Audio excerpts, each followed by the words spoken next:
pengamanan ya dalam setiap event kegiatan kemasyarakatan. Nah, ini betul-betul akan diterapkan dan betul-betul akan disosialisasikan, dan harapan kita ya kedepannya akan setiap pertandingan yang melibatkan dan menghadirkan massa dalam jumlah banyak, keselamatan dan keamanan menjadi prioritas yang utama. Ya, salah satu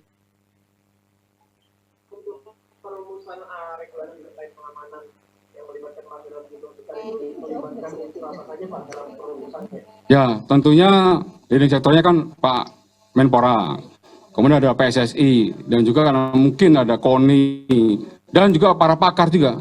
Dan kita juga menunggu dari hasil rekomendasi tim gabungan independen mencari fakta, agar sesuai dengan arahan Bapak Presiden, analisa dan evaluasi serta rekomendasi yang diberikan oleh tim ini betul-betul bisa dipakai sebagai acuan. Dan kedepannya regulasi yang kita miliki, ya minimal regulasi yang sama dengan di dunia internasional untuk memitigasi atau meminimalisir jatuhnya korban di setiap event kegiatan yang menghadirkan massa dalam jumlah yang banyak. Ya. Targetnya kalau misalnya TGF kan 1 bulan, ya ini mungkin 1 bulan mungkin bisa segera diselesaikan ya, karena tim masih terus bekerja. Ini target utama Bapak Kapolri, ya termasuk evaluasi internal juga dilakukan, ya, oke. Terkait regulasi yang Bapak bilang tadi kan di awal bahwa status FIFA yang diadopsi oleh PSSI sudah bagus, ya. Tapi ada disebutkan akan ada regulasi baru dievaluasi. Apa poinnya Pak yang akan direvisi itu? Yang kedua tadi yang terakhir Bapak bilang Kapolri juga sedang menyusun regulasi terkait dengan kemasyarakatan. Melibatkan kemasyarakatan itu akan termasuk juga nanti akan pilkada itu kan juga melibatkan masa-masa yang banyak, apa termasuk juga dalam itu juga aturan yang dibuat? Ya, jadi kalau misalnya kita membaca regulasi keselamatan dan keamanan yang mengadopsi dari statuta FIFA itu sudah sangat lengkap.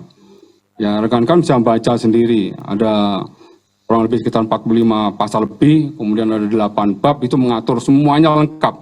Ya, termasuk standar untuk melakukan evakuasi ya ketika masa terjadi kontingensi. Itu ada batas waktunya. Ya, batas waktunya keluar itu tidak boleh lebih dari 10 menit.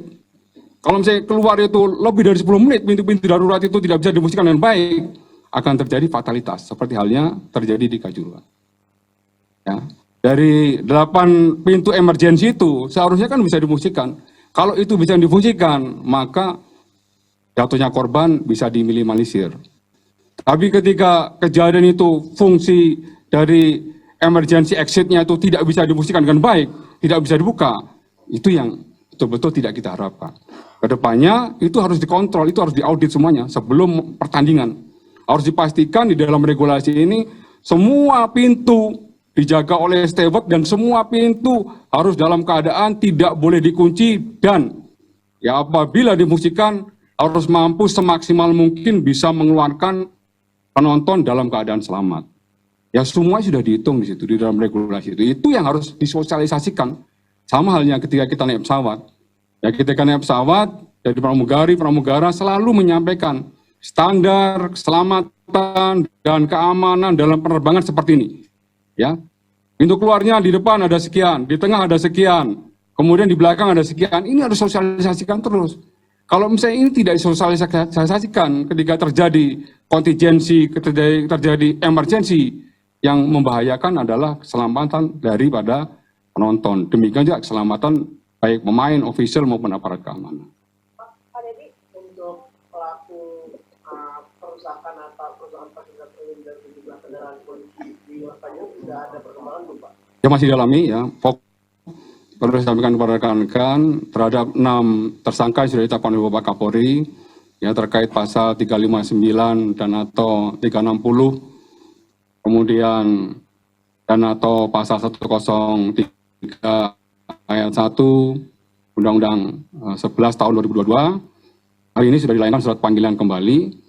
Ya, rencana hari Selasa akan dipanggil untuk dimintain keterangan lagi oleh penyidik.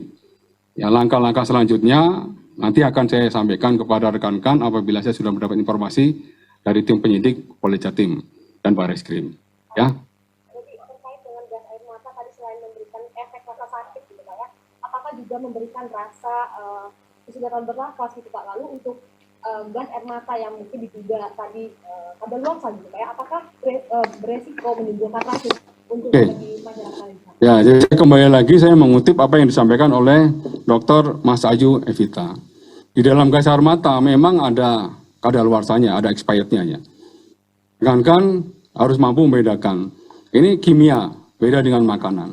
Kalau makanan, ya ketika dia kadaluarsa, maka di situ harus ada jamur, ada bakteri yang bisa mengganggu kesehatan. Kebalikannya dengan zat kimia atau gas air mata ini, ketika dia expired, justru kadar kimianya itu berkurang.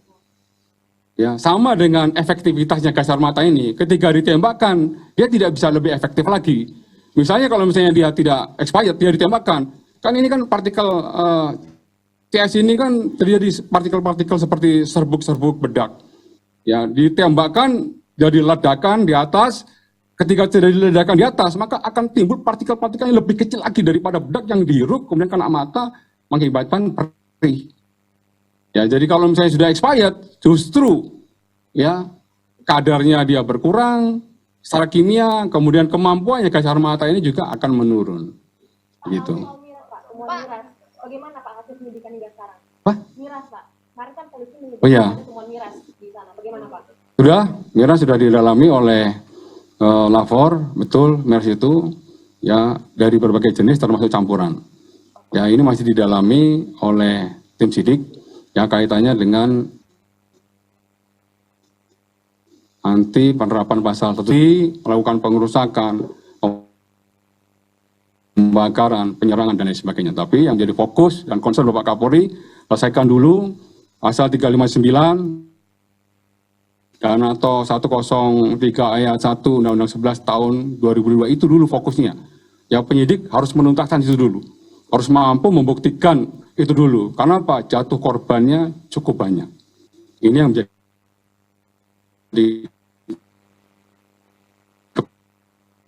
keprihatinan kita semuanya.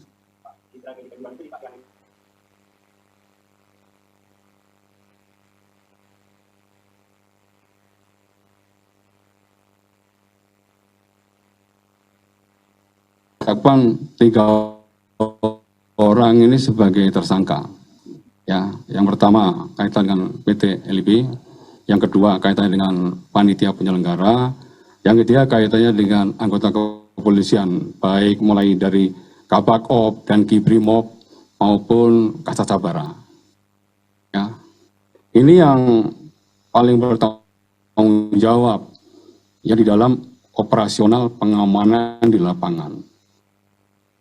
Sama halnya dengan security officer di dalam regulasi FIFA atau di dalam regulasi keselamatan dan keamanan harusnya mampu mengontrol itu semuanya, termasuk Kabak Op. Ya, yang mengetahui tentang regulasi seperti itu. Sudah sangat jelas di dalam regulasi keselamatan dan keamanan tersebut, ya setiap aparat keamanan dilarang membawa gas air mata, bukan naik gas air mata. Membawa tameng, membawa tongkat, memakai helm dan masker. Ya. Ya, masker yang dapat memprovokasi massa saja itu dilarang. Ya, kenapa itu tidak dilarang? Andai kata itu dilarang, tentunya tidak akan terjadi seperti ini. Ya, sama halnya ketika melakukan penembakan, tentunya yang dilakukan penembakan dulu ya adalah dengan menggunakan smoke ini. Ini diluncurkan hanya efek deterrennya itu hanya suara asap putih. Ya, ketika masih maju untuk mengurai massa, menggunakan yang biru. Ya, biru kan ini klaster ini. Berarti kan massa dalam jumlah yang belum terlalu banyak untuk sedikit mengurai. Tapi kalau misalnya massa sudah dalam jumlah cukup banyak dan masif serta ada indikasi anarkis, baru menggunakan yang merah.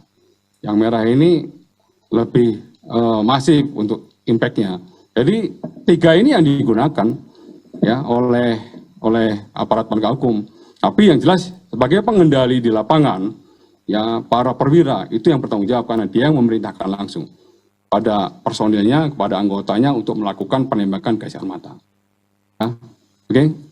Pak Kadif izin menegaskan sedikit Pak. Tadi kan Bapak bilang katanya semakin gas air mata bahannya itu semakin kadaluarsa, maka bahan kimianya semakin berkurang ya Pak aktivitasnya. Nah, tapi kalau yang saat dilakukan penembakan di lapangan itu, apakah itu sudah kadaluarsa atau masih berlaku Pak yang di lapangan? Ya, ada beberapa yang diketemukan ya. Yang tahun 2021 ada beberapa ya. Saya masih belum tahu jumlahnya, tapi itu yang masih dalam oleh lapor. Tapi ada beberapa. Tapi sebagian besar yang digunakan ya ini kan. Tapi beberapanya itu maksudnya kadaluarsa Pak? Ya, tahun 2021. Tahun 2021. Ya. Oke, ada lagi? Masa kadaluarsa berapa? Ya? Masa kadaluarsa Udah saya tanya ya, saya lupa tadi. Nggak nanyakan itu. Pak terakhir Pak, Oke. Terakhir ya. Apa jumlah dari 3 itu Pak? Yang hijau berapa, yang biru berapa? Yang sedang itu? Nah, saya tanyakan dulu. Yang jelas yang digunakan yang menurut gas air mata itu yang 11 sama yang ini. Ini yang Pak Kapolri sampaikan 11 ya. Ini yang di dalam ya. Kalau yang ini nanti saya tanyakan dulu. Karena yang di awal itu pasti ini dulu. Ini berapa kali ditembakkan untuk yang berupa asap ya. Kalau yang ini 11 ya. Seperti yang Pak saat ini dari hasil pemeriksaan para saksi, tersangka dan hasil olah TKP dari Inavis dan Lapor diketemukan seperti itu. Ya. Oke. Apa tadi? Pak, ada himbauan nggak Pak untuk para pelaku pengerusakan fasilitas umum dan fasilitas kepolisian serta yang minum-minuman keras di stasiun itu Pak? Wah, himbauan. Untuk para pelaku pengerusakan itu Pak? Ya sudah tidak usah dihimbau, yang jelas sudah kita identifikasi.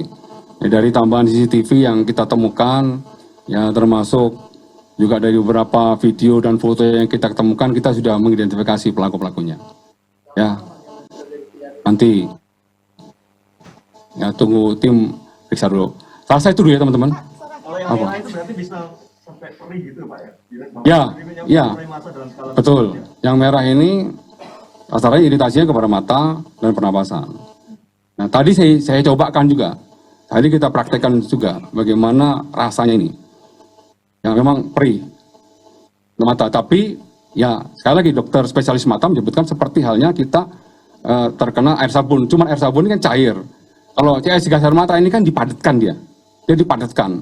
Dan pada ledakan tertentu dia menjadi partikel-partikel yang lebih kecil lagi. Itu yang kena mata dan dihirup. Pak, sama ini Pak kan ada beberapa personel polisi yang diduga melanggar etik juga terkait kasus di Kanjuruhan. Itu kan apakah akan disidang etik dan kira-kira kapan Pak? Ya, proses ini masih berlangsung, belum selesai.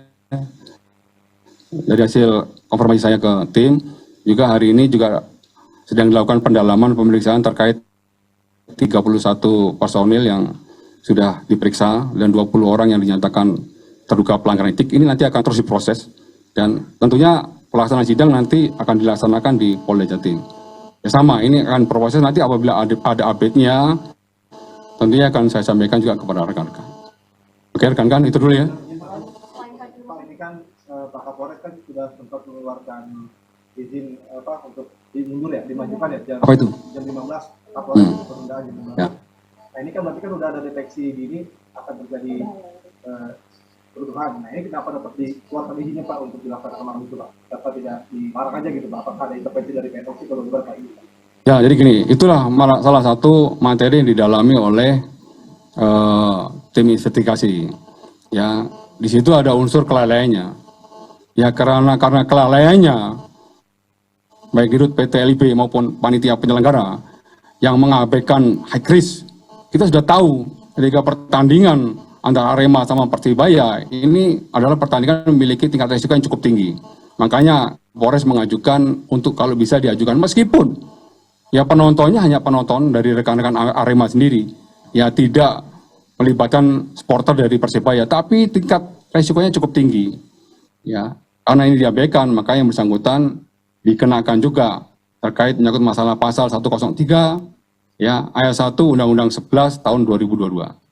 Itu ya. Tapi ada intervensi gitu dari PNOC Pak? Karena kan itu kan udah artinya kan diselenggarakan kenapa nggak dilarang aja Pak sama Kapolres gitu? Ya tentunya itu masuk dalam materi pendalaman oleh tim.